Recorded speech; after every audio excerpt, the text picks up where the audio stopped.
Assalamualaikum everybody and welcome to Podcast with Ammi. Today I'm really delighted to have our first international guest who's a true legend in the field of education. His name is Ali Azadeen. Did I pronounce it right? Yes. Okay, great. He's an international IB consultant, an author, a coach, and for the first time ever, a school in Pakistan has taken him on board. So he's going to be part of their school board and their main consultant, which is fantastic and says so much for how the education landscape in Pakistan is finally maturing, and maybe 2 decades down the road, we will have an education system that is on par with the world. So I'm really glad to have Ali Azadeen here. He is on the board of Chughtai International School, which is Pakistan's only standalone EY school. So we'll start by talking about Chughtai and then move on to the IB, which is still an enigma in Pakistan. I was reading this research on how in India there is one province, like a province that has I think like 8,000 schools that follow IB, and all over Pakistan it's like 80. So we are so far behind. So for a lot of our viewers, they still don't really understand what IB is. So if you can just explain, is IB a new system? Is it a fad? Is it here to stay? Yeah. Does it actually teach? Literally, like people wonder, does it actually teach? Because the ONA level is a lot of homework.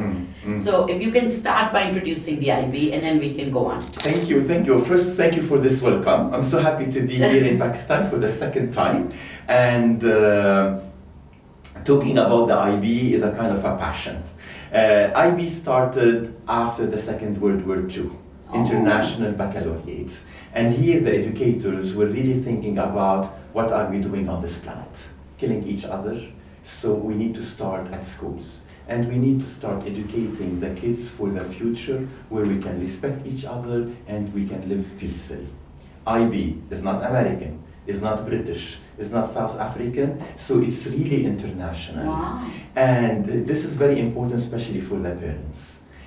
The IB, when they started with what do we call the diploma program. So for grade 11 and 12, or for year 12 and year 13. But if you want to educate for peace, for respect, for open-mindedness, you need really to start when? In early years. Yes. And so after the diploma program, and after the implementation of this program, the IB started creating new programs like the MYP, Middle Years Program, and the PYP, Primary Years Program. The PYP was launched. And then the EY, is EY a separate program? Let's say the PYP starts from 3 till 12, and the schools, they can decide to have it only as an early year like Chughtai International, or if they have till the end of the primary, they can have it till the end of the primary. So sometimes you can find the PYP finishes in grade 4, in grade 5, in grade 6, depending on the country, depending on the educational system, depending on the Ministry of Education. We always say that the IB is a framework. And inside this framework, you can be an IB American school, you can be an IB French school, you can be an IB Australian school. You were talking about India, but let's also mention Lebanon. I'm coming from Lebanon, and we just started last summer with 11 public schools becoming IB PYP school across Lebanon, north, south, east, and west.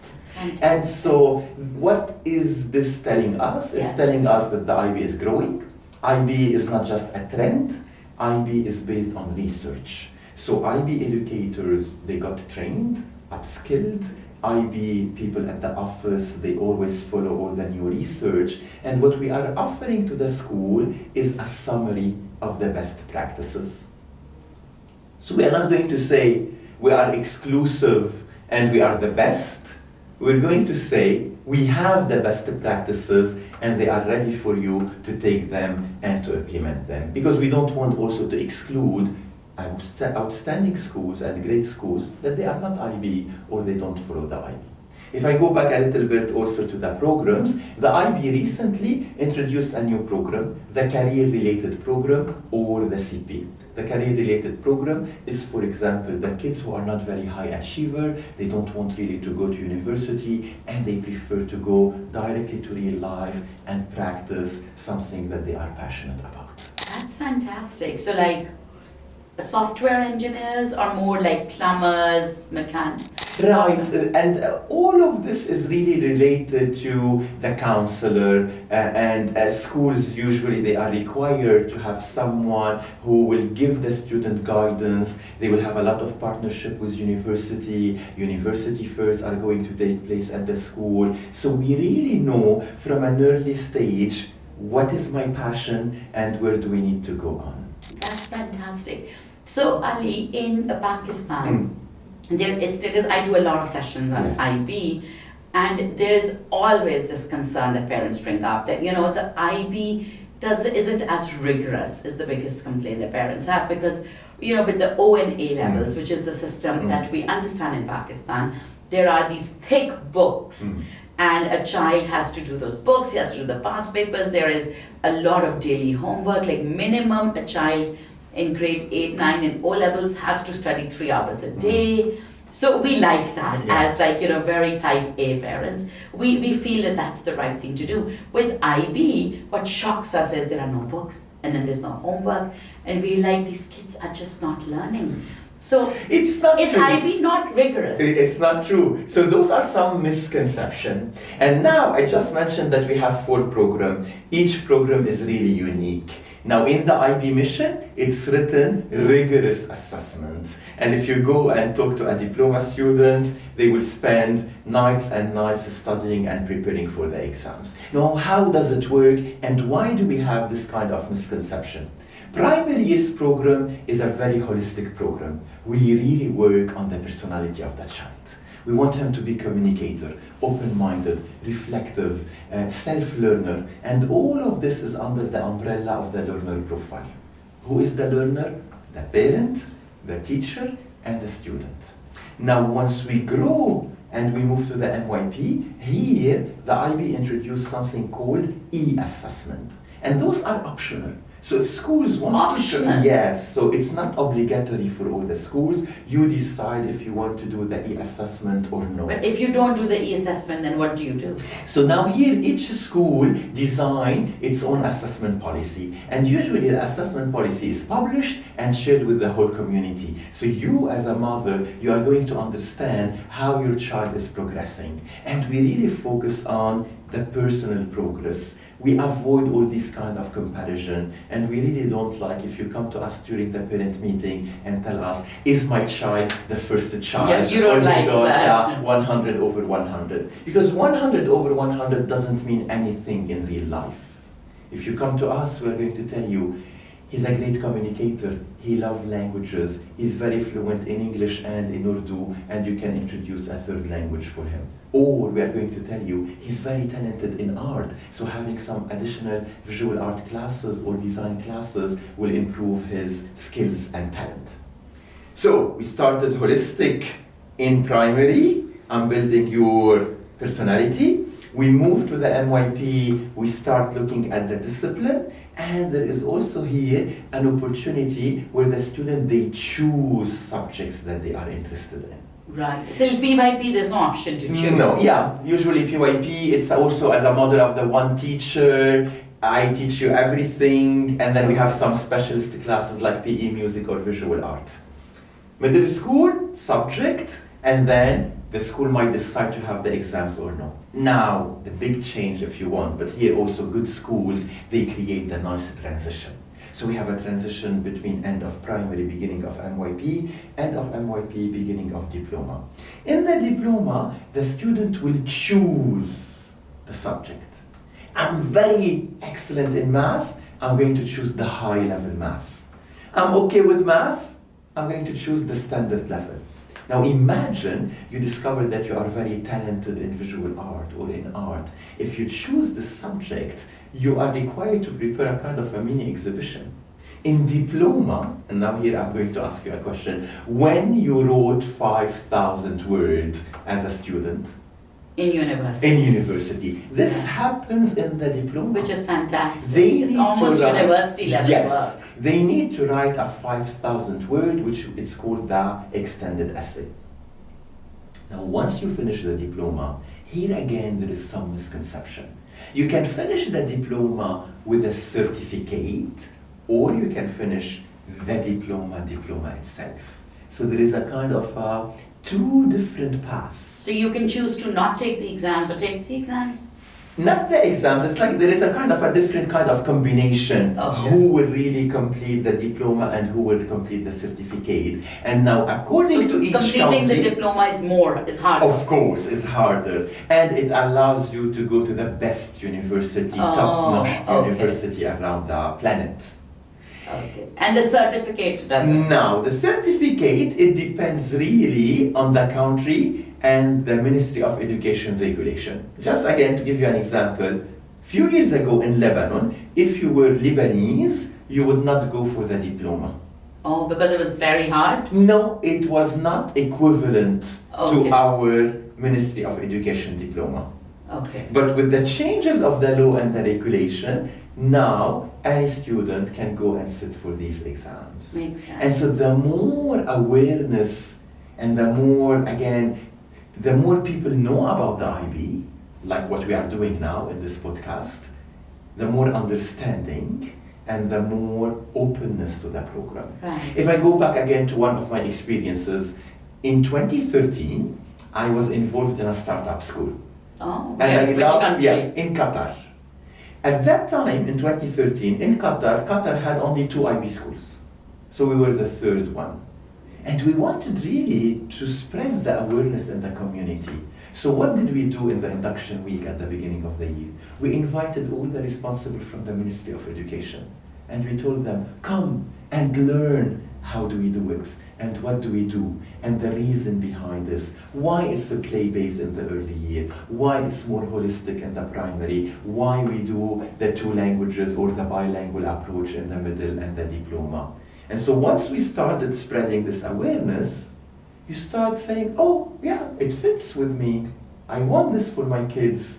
And when I left Qatar in 2018, we had, as I said, 3 schools in 2013, they became like 15 schools. Wow. In a very short period of time. Yeah, that's fantastic. And so again, that statistics and the data from the IB Yeah. is showing us that the programs are growing, many Ministry of Education are adopting this curriculum, because as I said, there is a research behind it. So instead of telling you, go, do the research, and then invent something from zero or invent the wheel, I'm telling you, I already invented the wheel. And I have all the research.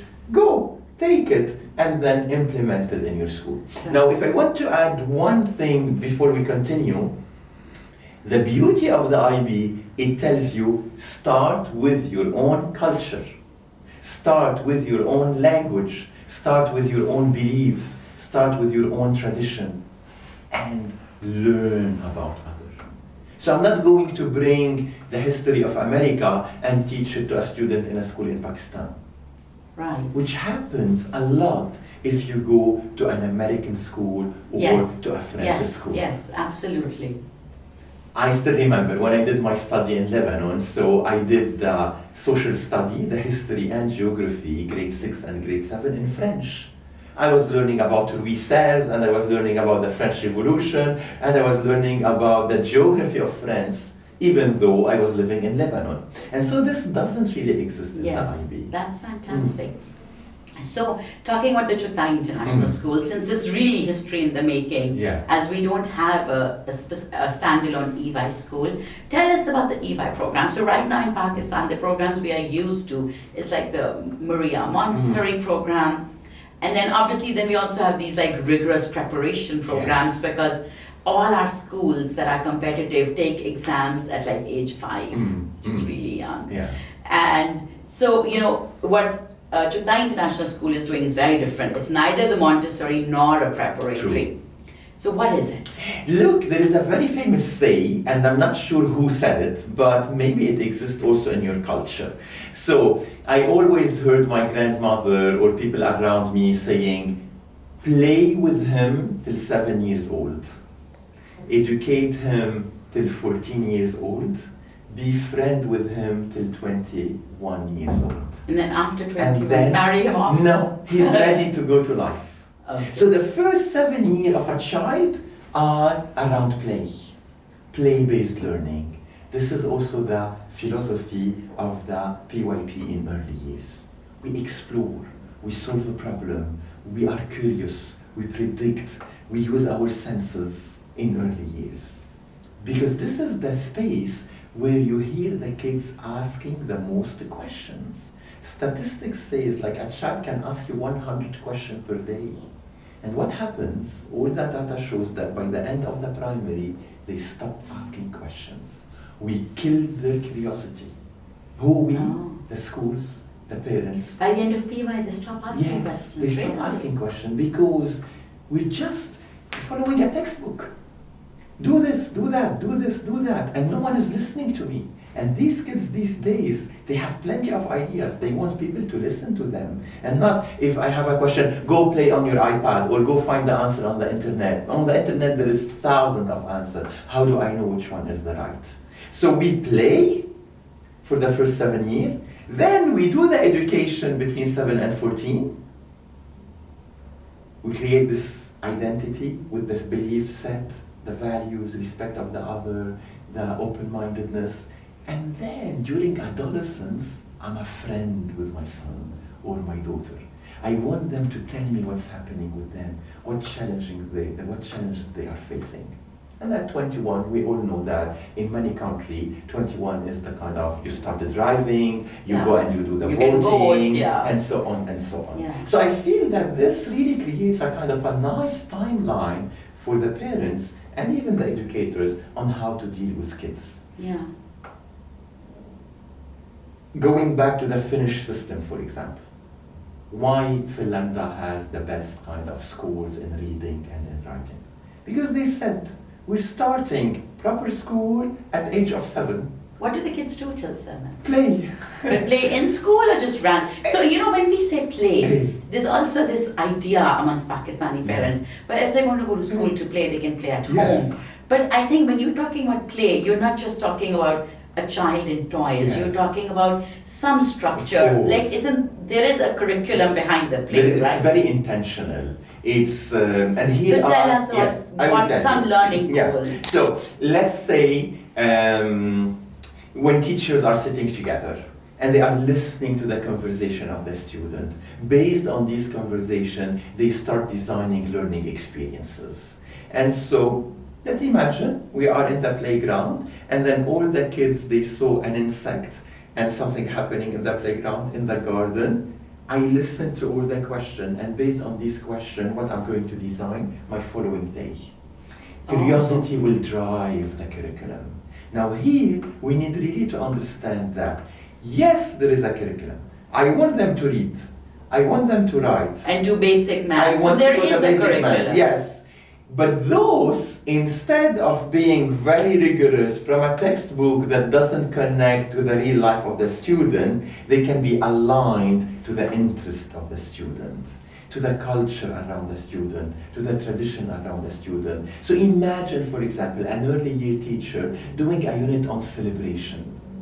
And we celebrate a lot. I think Pakistan, like Lebanon, we spend the whole year doing celebration. Yes, everything. And so we celebrate Eid, we celebrate Ramadan, we celebrate a New Year, we celebrate this and that. But celebration are also an expression of an identity, are an expression of a tradition, are an expression of a culture, how the family meets, the new dress, the costumes, the food connected to celebration. And so I'm teaching you all of this in a playful context.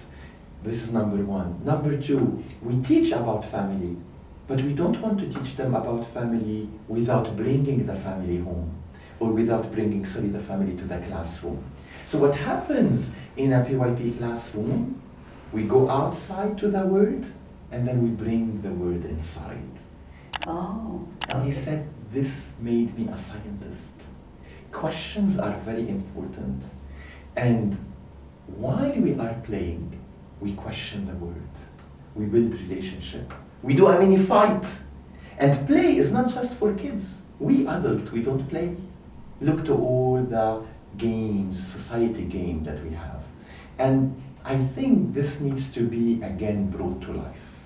Social media, Instagram, TikTok, are killing all these kind of interaction. Yeah. And so imagine you create a play club or a play date between the little ones and between the adults. And this is a moment to relax, to de-stress from all the pressure and all these lifestyles where we are running and running and running and running. You can go and play in nature. You can go and play with Play-Doh, with clay, natural resources. And all the science and the research are telling us when we play, we grow and we relax and we de-stress. So this is a little bit the very open concept of play. That's fantastic.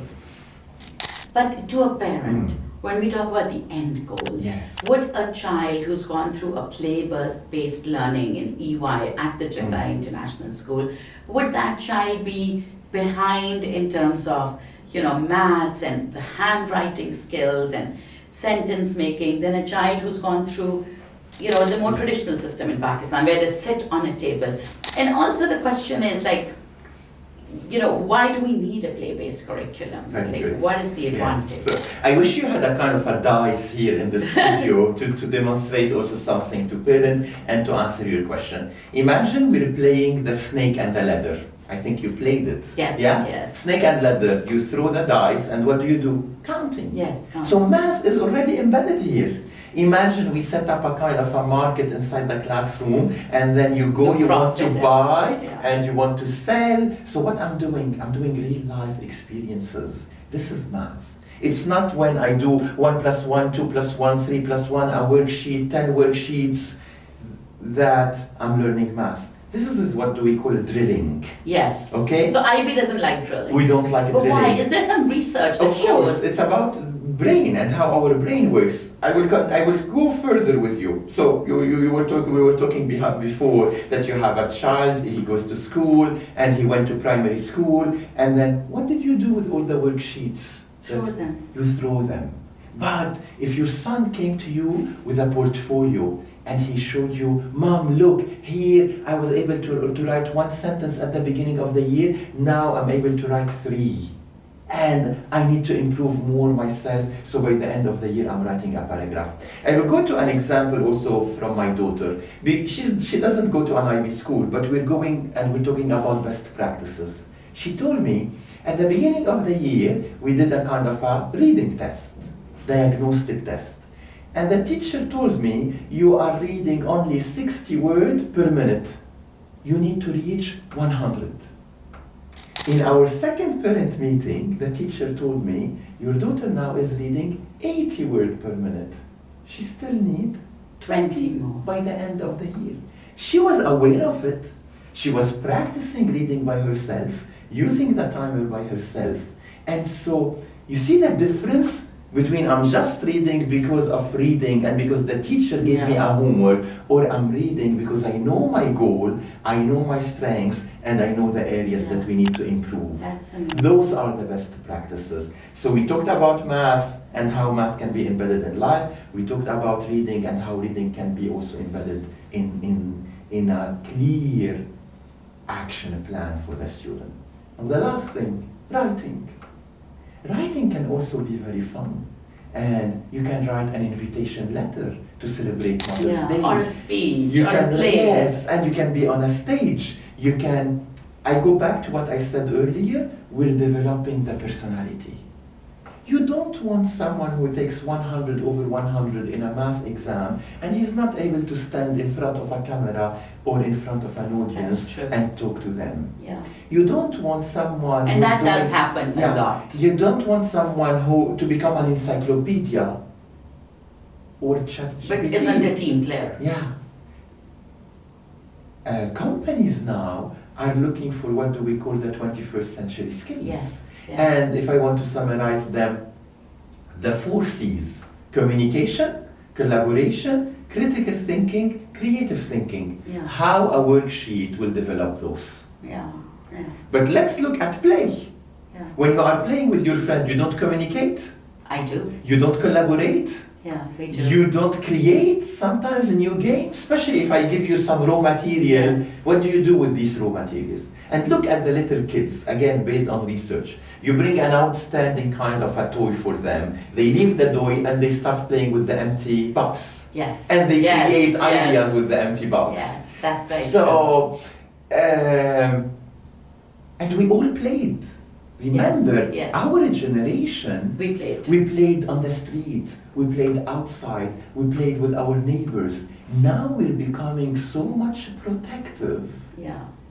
because we are scared Yes. from what's happening around. Yes. So we are even closing all the So now doors. schools need to play a bigger role than ever Yes, in playing. of course. Because earlier you didn't have to play in school Yeah. because you could play on the True. street, but now you True. can't. And we're talking about, again, we mentioned that there is different type of plays. It's Yeah. not just like go and play. We as teacher, we observe, we plan, we modify, we ask a question. And so imagine you are playing with the blocks. The blocks is the whole concept of gravity, tall, high, and so Yes, on, and yes. stability. All these are concepts. Yes. Instead of teaching them, open your book and tell me this is right, or this is false, or this is true, you're practicing it. Absolutely. So there was this interesting report that I was reading, and I'm sure IB's done its own research on it. So this is, I think, based on more of a traditional school system. And it was a Wall Street Journal report that looked at how often students in more traditional systems who are very successful in school, like the A stars and the toppers, are not successful when it comes to career. And you know, I went to one of Pakistan's most competitive medical school. And so they were like people who were legends in our school, like people who would get 16 gold medals. And I remember this one woman, and her name was on every board, but no one knew where she was when it came time to practice. So she obviously did not become a brand in terms of, you know, my dad often says he used to barely pass and he went on to become the country's health minister. So he's often like, see, I'm an example. And I was like, you know, I'm a bigger believer in data than I am in outliers, but what does the data show? Does it show that children who are successful in IB schools, are they also then successful at university and successful in life? Or is it still that success in school does not determine success in life? We just talked. The IB started after the Second World War II, so we're talking about an organization, non-profit organization, based in Switzerland, where they tracked and they are producing research and they are telling us what's happening to the IB alumni student. And on the main IB website, you can find all these data. And you are going to find that IB graduates are taking very important position around the planet. Why? Simply because they communicate minimum in 2 languages or more. 2, they are balanced. 3, they think, they reflect, they take risks. In the world of AI, you cannot just be a consumer. Yes. You want to try new things, you want to try new ideas, and this is what we teach in an IB school. We teach you the design thinking. We give you material and we tell you go and produce. We teach you how not to copy and paste. We teach you how to go in the community and to serve in the community and go to an elder place, go to an orphanage, see what's happening around the planet, an earthquake here, a war here, what is your role in protecting this planet and in living with others. We really focus on this whole idea that we are connected. And if a problem happens in South Africa, it can affect indirectly Pakistan. Yeah. Just again, another example of how the world is changing. So imagine very soon, we always give kind of examples from Dubai. Dubai is going to start taxi without drivers. Yeah. They already started sending you your delivery using drones. Very soon, I'm not sure what kind of, again, newest invention will be introduced. I was reading also this whole kind of travels without even a passport. They will be looking at your eyes on the... Which Dubai already does. Yeah.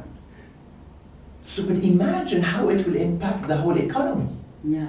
The drivers who We'll are... have to upskill. Yes, and Everybody what kind needs to of jobs they are going to get. Yeah. And so from here, this whole idea of teaching leadership, teaching how you can think outside the box. And what is the box? And what is outside the box? And we call these, so I use the term 21st century skills. In the IB, we call them approaches to learning. We want the student to become a lifelong learner. And we want you to become a lifelong learner, not because I'm going to give you a bonus, not because I'm going to raise your salary, not because I'm going to give you a certificate and say, bravo, you are the employee of the month. I want you to be a lifelong learner because this is something that comes from your heart. Yeah. And that's why we say, like, when you choose a job, make sure it's your passion. Yeah. Because if it's your passion, it's not anymore a job. Absolutely. But, you know, if you want them to become lifelong learners, then isn't there like some kind of a disconnect? Because IB has no books, and yet you want them to become learners. And that is one of my bigger frustrations. Like, as you know, and like I'm a very academic person myself. Like we were talking about, I like writing with a pen, and like I'm like, where? Like my daughter and my son and IB, and I'm like, where are your books? Because with my child, I also have a son in the OA level. It's so simple. Like the exam says, okay, the test will be from page 1 till 30. It's so easy to quiz him. It's so easy to question him. With this, you're like, okay, where are your notebooks? What do we do? Digestive system. What part? Which level? Like it's just, why this ambiguity? Why does the IB not just have books? Very good. We are talking about a framework implemented in so many countries around the planet and in more than 6,000 schools. We don't want copy-paste. Ministry of Education in Pakistan has different regulation than the Ministry of Education in the US. Or in South Africa. Schools, the setting, the number of students. Now, I'm going to tell you, there is an IB school with 20 students. Really? And there is an IB school with 200 students or 1,000 students. Are they going to be the same? No. Now, going back, because IB is new, you have also a lot of misunderstanding. You can have books in the IB, and schools, some schools, they have books in the IB. But the book becomes a resource, not a sacred book. If we go back again to my childhood and to my history exam, especially in grade 9, because we used to have the Ministry of Education exam. So the book was 100 pages. Yes. I had to memorize from page 1 to page 100. Yes, exactly. A lot of medicine is, by the way, still that way. True, but then just memorize. What did I do with this? Yeah. I give also a very concrete example. I memorized by heart. We have 22 rivers. They come from the Lebanese mountain and they go to the Mediterranean Sea, and so on, except 2 rivers. One go to the north, one go to the south, and so on and so on. Exactly how it is in Pakistan. And then I left to Dubai. I'm living in Dubai. In Dubai, there is no rain, there is no river, there is no water. So what do I do with this knowledge?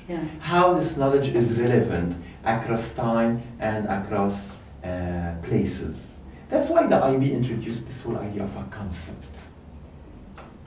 So there's no memorization in IB, or there is?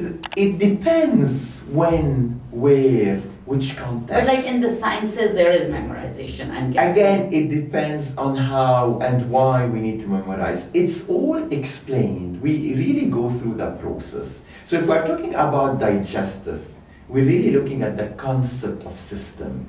Now, the concept of system, you can talk about system in numbers, solar system, ecosystem, digestive system, and so system is timeless and universal. And as a school, you can decide to teach any content that is relevant for the student. So again, going back to the book, let me ask you, how many planets do we have in our solar system? 7. Why you say 7, and why some people they say 8, why some people they say 9? Because there is a lot of discovery. Yes. Is Pluto a planet? Yes or no? Yeah.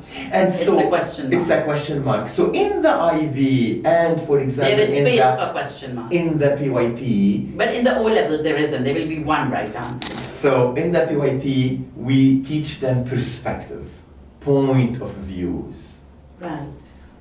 I eat meat, but maybe you don't eat meat. And so your thinking and your beliefs are okay.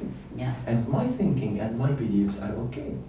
You are going to tell me we have Pluto is a planet. I'm going to tell you Pluto is not a planet. And both of us, we might have the different perspective. And so by the end of this discussion, we're respecting each other. Yeah. This is what we are creating. We're creating a human connection.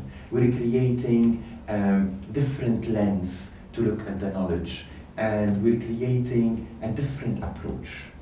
If I want you to be a lifelong learner, I am going to give you the skills to know how to cite what are the true resources, what are the false information. Now with AI, they can create you saying something that might maybe be very offensive, and then we don't know is it true or is it false. Yeah. And so this is what we want to teach the student.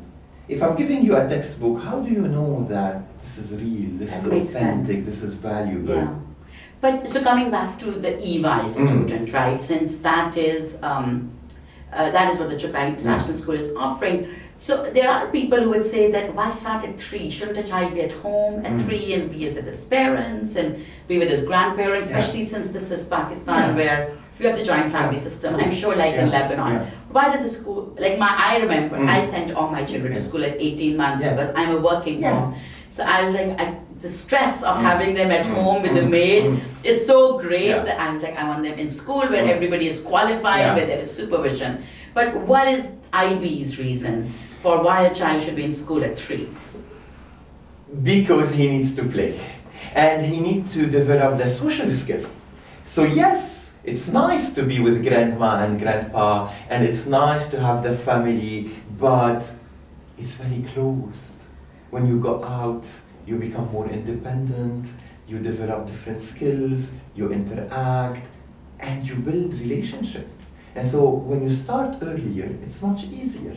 And sometimes the problem is not the child, it's the parents who are so attached to the kids when we see them bringing their kids to grade 1 or to the EY classroom. So this morning, for example, we had a parent session. And so we had a mom and her son. At the beginning, first 5 minutes, he was completely next to her. He didn't want to talk to anyone. And then after 5 minutes, we showed him, we have a garden outside. Do you want to go and play with the water and give the water to the plant? Do you want to go and play in the sensory room? Do you want to go and draw and read books? And suddenly the child left and he didn't want to go back home because he found an engaging environment, a stimulating environment.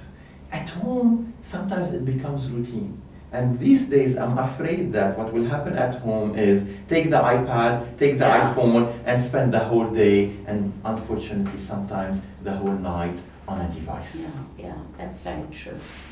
So coming back to the EY program, when a child graduates from the EY, the child is 6 years. Now here again, it depends. So it depends on the country, it depends on the schools, it depends on the Chughtai school, it will be, they will be finishing at 6 years old and then moving to grade 1. Now the good news... Which would be PY. Yes. The good news is that the school has plans to grow and to continue, and which becomes really an amazing project because those students that came to us, they will be growing and creating this cohort of students that will make a change and will make an impact. So when we will meet these students who came at age 3 and left at age 6, and then we compare them to so most schools in Lahore, the Montessori's or kindergartens, the child does graduate at age 6, right? Because then grade 1 begins. What would you expect to be different about your 6-year-old and the 6-year-old from like a traditional school? Yes, what will be different is every single child will be unique. We're not going to create what do we call a box of sardines. They are unique. And so you're going to see their identity, you're going to see their talent, you're going to see their passion, because the size of the classroom will be small. The support provided will be an outstanding support, and the communication that we are going to establish with the parents and the community are going to be clear, are going to be transparent, and are going to be, look, your child is facing this challenge, yes, we can solve it, or no, we need your help, or we need an extra support. And bringing this into mind, it will bring the whole concept of inclusive school. We're going to say, our doors are open, you are all welcome, and we are going to support you as much as we can. And if we can't, we're going to say it. We're not going to hide. And you are not going to stay for us for 5 or like 3 years in the early years and reach 6 years old, and suddenly you are shocked. My child doesn't know how to use a scissor, or my child is not having a good healthy food, or a healthy regime. So all of these are going to play the small details. We're going to be a school focusing on details. Yes, we have a big picture, but the big picture, and if we're looking at a puzzle, it's every single piece counts. If one piece from the puzzle is lost, what are you going to do with it? You're going again to throw it. Yes. Here, we're building this picture together. So I want to talk a little bit about the role of parents, because I feel that is a big confusion in Pakistan. So I feel a lot of parents don't think that they have a role when it comes to the child's education. So the average child would go to school and study there, and then would go to tuition academy and study there. And then the parent would know at the PTM if their child is good or bad or average, and if the child is bad, they'll throw a tantrum either at the school or at the tuition and be like, we've been paying you. And if the child is good, they'll be like, oh, good job. Yeah, but I've seen like so many mothers not know, what level their child is at, or not know, like literally the most asked question I get, even for a child as little as 6 is, or 5 is, tell me a tutor. And I'm always wondering, why do you need a tutor at age 5, a 6, a 7? Does the IB system require tuitions? No. And what we would like to say, we're shifting the culture from tuitions. We're competing to we are collaborating. So imagine in this class where I'm a very good reader and you are a very good designer, illustrator. We're going to help each other.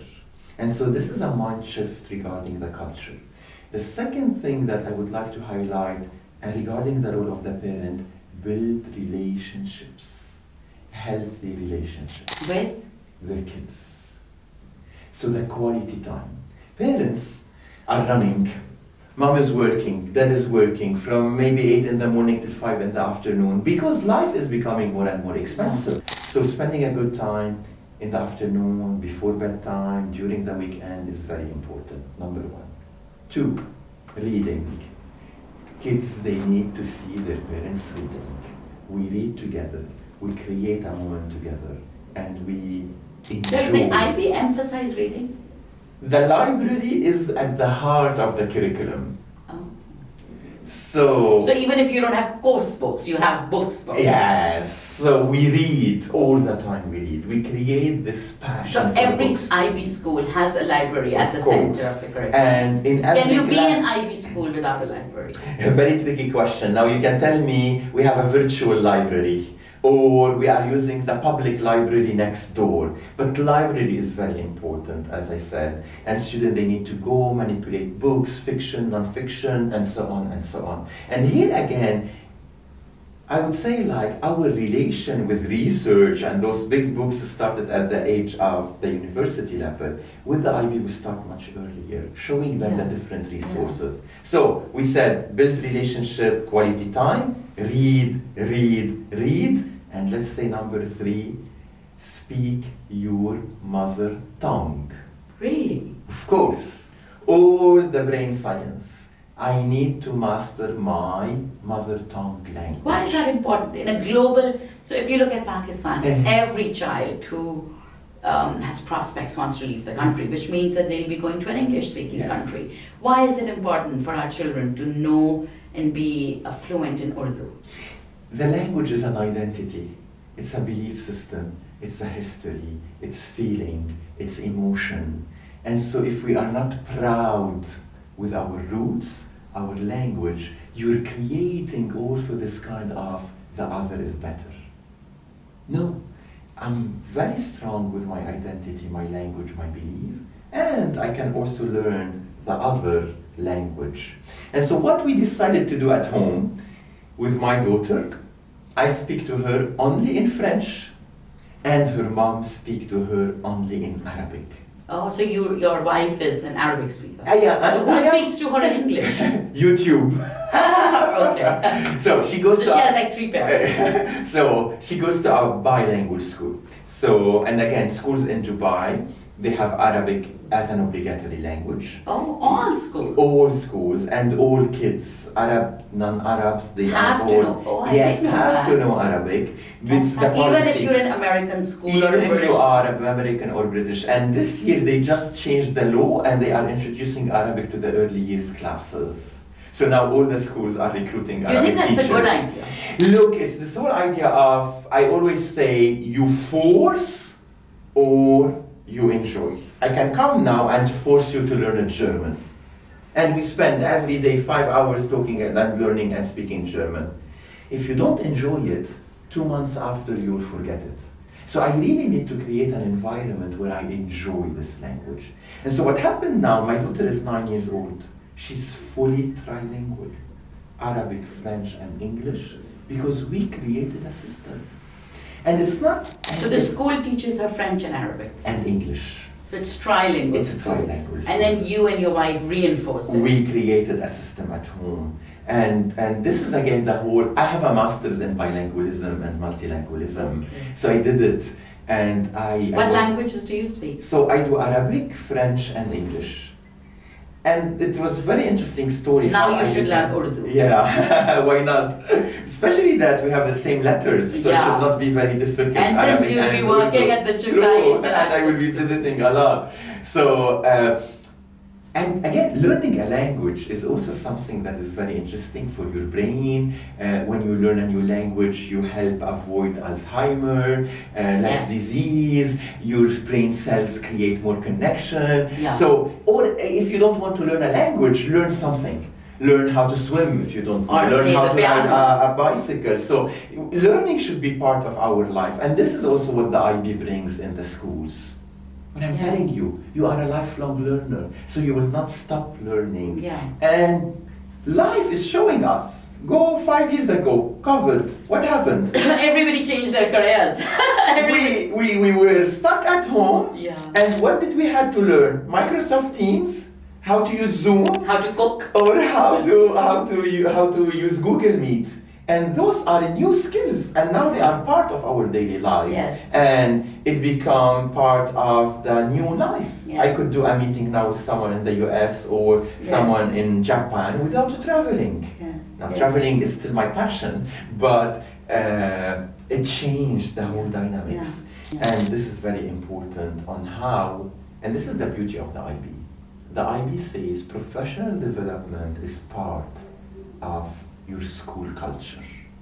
It's not you do one workshop, good night, I'm done, I have a PhD.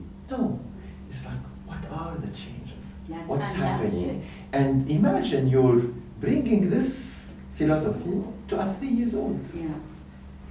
And instead of going to the class on Monday morning and tell the kids, open your book at page 3, we are have a quiz in 2 days. You have a quiz. You're going to tell them, do you know what did I do during the weekend? I went on a course. I learned a new strategy. Let's try it together.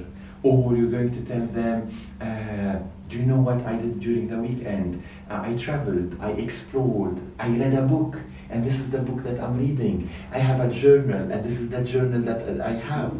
I do reels on my Instagram for educators, and the last few weeks, what did I show the educators? I showed them my portfolio. What you've done, what I have done, concrete. It doesn't have Ali has 100 over 100, but it shows the creativity of Ali.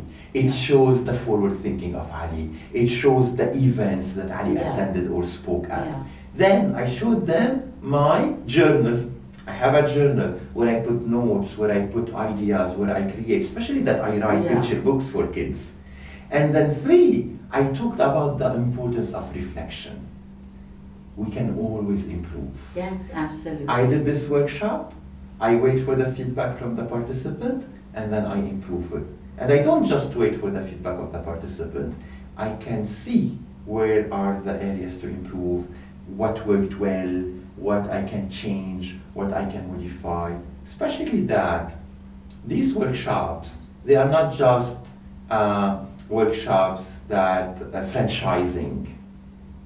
I go and I look around me and I get inspired from the environment, from the people, from the vibes, and I do these small edits so it's more authentic, it's more relevant. Yeah. When you connect, you learn.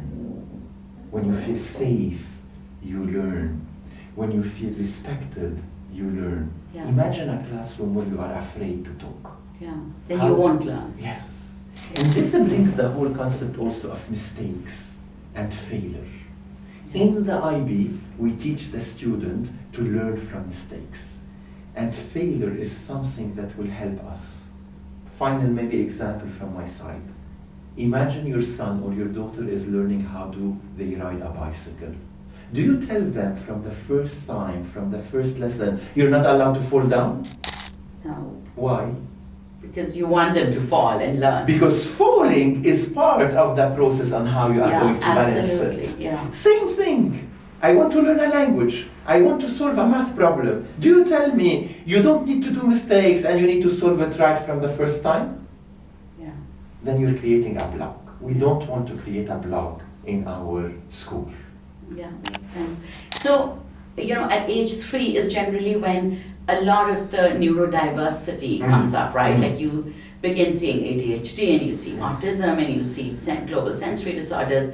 And so what will be happening at Chughtai International School in terms of children who learn differently? I told you, we are going to look at each case by case. And the admission process is not just give us a paper and then goodbye. It's not. It's not like that. It's really building the relationship, explaining for the parents what we are going to do. It reminds me a little bit of also something happened with me in a previous school where we had a parent session and then the father came to me and he said, "Hey, wow, what you are doing is really amazing, but I don't want my son to learn music." I'm really sorry. In this school, we're going to teach him music, we're going to teach swimming, we're going to teach this, we're going to teach that. So when I showed you what do we have, and then if you are convinced, you're the most welcome. Otherwise, you will Otherwise, come. yeah, you will create this tension, and you don't want a tension between the parents and the school. You want really a nice learning environment. So same thing. Imagine you're coming to me and you're not hiding, and you know that your child maybe has a special need or has a specific thing that needs to be seen or we need to be aware of to support him and to help him. If we can, is the most welcome. If we can't, we're going to say maybe there is someone else who can provide a better support. I used to work in an inclusive school in Lebanon, and we used to be the first inclusive school in the region. Wow. But this inclusive school had a whole department of the psychologist, orthopedist. So it was equipped to take care. It was equipped. Yeah. In another context and in another school, we were like, we don't have enough human resource to help and to support. So we are not going to accept. But if we discover that one of our students has a problem, we will do as much as we can. That's fantastic. And those are the kind of the needs of the community. Why do we have a school? Why do we have a hospital? Why do we have a big supermarket? Why do we have a mall? Because there is a need. Yeah. And so when we have a new school, the new school is really attracting an audience that is looking for a need. Absolutely. A need for maybe something different, a need for, and what do I mean by different? It's not like just because we want to be different. It's a different because we're thinking to prepare for the future and the needs of the future. That's fantastic. So Ali, last question. Tell me, you worked at schools all over the world. Yes. do you think that the EY program at Chughtai International School is something special? And if it is, if it's something that, you know, all of us in Lahore should be looking at, considering, what is it that makes it special? What makes it special, it's a passion project. And so when we are talking about a passion project, we're not really talking about being billionaires and millionaires from this project. Yes. It's a project where every single person involved in it has also the same passion, has the same vision, has the same thinking. But it's not also a kind of we are copying and pasting each other. We are completing each other.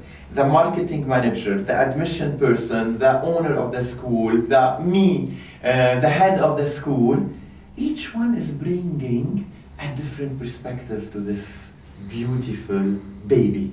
Because again, a school, we always compare it to a baby. And a school will grow. And so imagine the school is growing in a safe environment with a good condition.